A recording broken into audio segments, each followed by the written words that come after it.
Notre Dame is America's team right now, and the team that's the entire country is rooting for. So for those just listening, we've got a map up here of the United States, excluding Canada and Greenland and the Panama Canal, the current United States. And Notre Dame is being rooted for throughout the entire country, aside from Pennsylvania, Texas, and a few southern states, and then, of course, Ohio. What, Scott, why do you think this is? Why do you think that Notre Dame is kind of so beloved and that right now in the CFP 2024, 2025, Notre Dame is really kind of representing America? Because I think at this point, people have seen Notre Dame right in the top 25, top 10, call it for the past 20 years, even longer than that. But they haven't quite reached the level of success that they had in, call it yesteryear. 1988, last time they won the national championship. I think there's a yearning to get back to that dominance across the board, and seeing somebody else other than somebody coming out of the SEC winning it and really retaking that sort of history and tradition that was Notre Dame football and that was so vast across the country. And I do have to point out is what's up with Alaska, and also the Gulf of America needs to figure it out. I know Texas is down there, but let's go. Come on, guys. Gulf of America coming in hot. Alaska, I am quite disappointed. That makes no sense geographically or culturally why Penn State would be, or excuse me, why Alaska would be rooting for Penn State. You ever been to Alaska, dude? No, but that's definitely one of the places I really want to get to before I kick the bucket. That's for sure. This is like a fan-made map, but it actually kind of correlate or coincides with Google Trends. So there's actually like legitimate data to back this up. For those just listening, I just threw up the Google search trends, and it's very similar to the map that we just threw up. And Alaska still with the Google search trends is leaning Penn State. Makes no sense. I don't understand it. I kind of give Notre Dame a little bit of previously, jokingly, because your family's Notre Dame family. Your dad played there, your mom, of course, and everything, the history you guys have. I kind of went on a deep dive, dude, and I am sort of, I mean, I can't say all the way because no. Don't pressure me. I'm a Georgetown Hoya, the #1 Catholic university in America. But Notre Dame, the history of it, dude, and why? Because I was like, why is Notre Dame football so popular? And you talked about it with the kind of innovation they had to be one of the first to take advantage of national radio and national broadcasts and stuff like this, but also learning about the history of kind of what it represents. First of all, it also made no sense. Why are they called the Fighting Irish? It was founded by French Catholics, by the way, which, obviously Notre Dame. Yeah. Well, fun fact before you keep going down this rabbit hole, it's actually Notre Dame du Lac. So Notre Dame, like Our Lady of the Lake. So there's a little lake there. Beautiful, beautiful spot. But honestly, that's such a wild piece of information that nobody knows. Yeah, dude. Yeah. And then that they're called the Fighting Irish. And then there's kind of, I guess there's a few different origin stories or theories for why the Fighting Irish name stuck. But basically, kind of what it represents, back in that day in the late 19th century, early 20th century, like Irish immigrants, Irish Catholic immigrants, there was kind of a little bit of a discrimination against them, looked down upon a little bit. And as this Catholic university, they tried to get into what was it? I think it was called the Western Conference back then, which became the Big Ten, right? And they rejected Notre Dame. They didn't want them because of kind of this anti-Irish, anti-Catholic sentiment there. Oh, Lord. And they would, like, it used to be like if you called somebody Irish or you kind of brought up their Irish heritage, it was a negative connotation.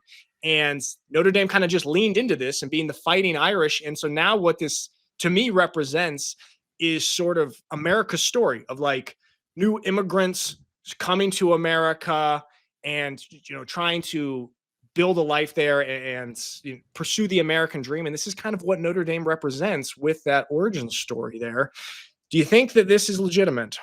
Oh yeah, there's a massive amount of credence to what you're saying right there. And that's definitely the movement. There's an embracement from that community, or at least early on in the days, to band together, grow their community, and pursue the American dream, as you were saying. And I think that's why, as we were looking at that earlier map, why so many people are drawn to them, because there is a rich, deep tradition that Notre Dame presents that is hearkening back to the days of what it meant to be American through and through and to its core. So like there's this obviously we're talking about momentum shifting in this country, and it feels as though or Notre Dame in the college football realm is just at the pinnacle or at the tip of the spear, the vanguard of that entire movement. And it's just like, hey, this is really cool to see a program that was so storied of old coming back to prominence.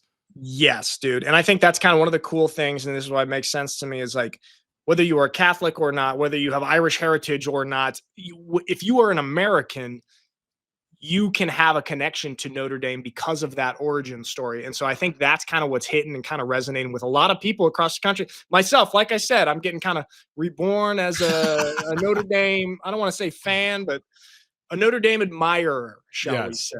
Yeah, I So love it. I think, Love it. yeah, Welcome. okay, don't get too excited. Maybe send me a cool Notre Dame hat.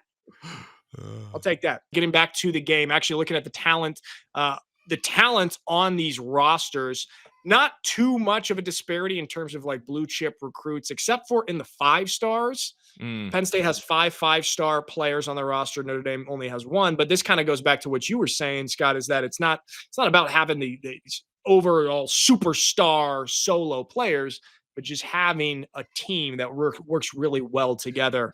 And I think that's kind of what Notre Dame has. I think Notre Dame is going to win this game. Yeah, no, this is such a great matchup, and I too believe, even if I weren't a fan, that Notre Dame has Penn State's number here.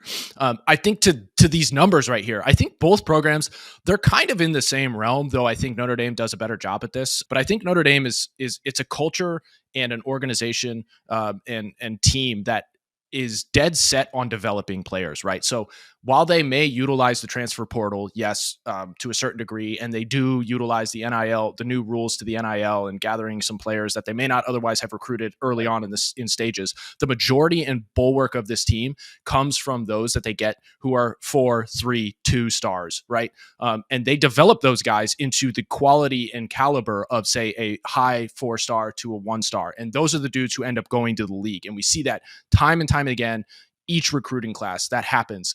So I love the approach of Notre Dame, just in general. Like it's a culture thing to come in and develop from a freshman, redshirt, or anything along those lines, and develop to a senior, because the majority of guys stay all 4 years. There's a development factor to this organization that I think Penn State has to a certain degree as well. But I think Notre Dame, it's just instilled there to a greater degree than, say, Penn State's. Yeah, I think actually in today's day and age, Notre Dame has the strongest case for this, what you're saying right now. Because, for example, guys, if you're going to Tennessee, okay, or Ole Miss, you're not, maybe you have a ton of family history there and you want to get an Ole Miss degree. But for the most part, you got to choose Ole Miss. You know, my uncle's there in the, in the front office. Not known for its academics.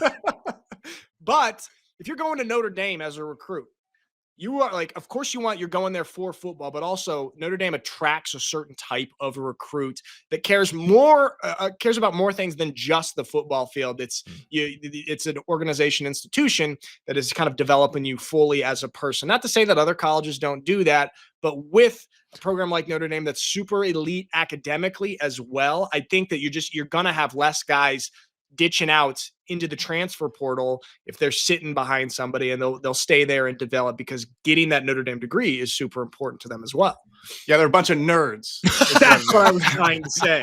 When I say developing, yes, I was speaking directly to the football program, and I think they're incredible developers of football players. But at the same time, the culture of the university itself, and while it may have, from a Catholic's perspective, definitely gone astray in a few different areas over time, I think through and through, the culture building at Notre Dame is something that's second to none in the university realm. And it's truly an environment in which student athletes can be exactly that, student athletes, developing both sides of the brain, developing themselves physically, and pushing themselves in both realms to higher and higher degrees. So it's one of those situations where it's a perfect storm, and I love seeing that they're here competing for a national championship once again.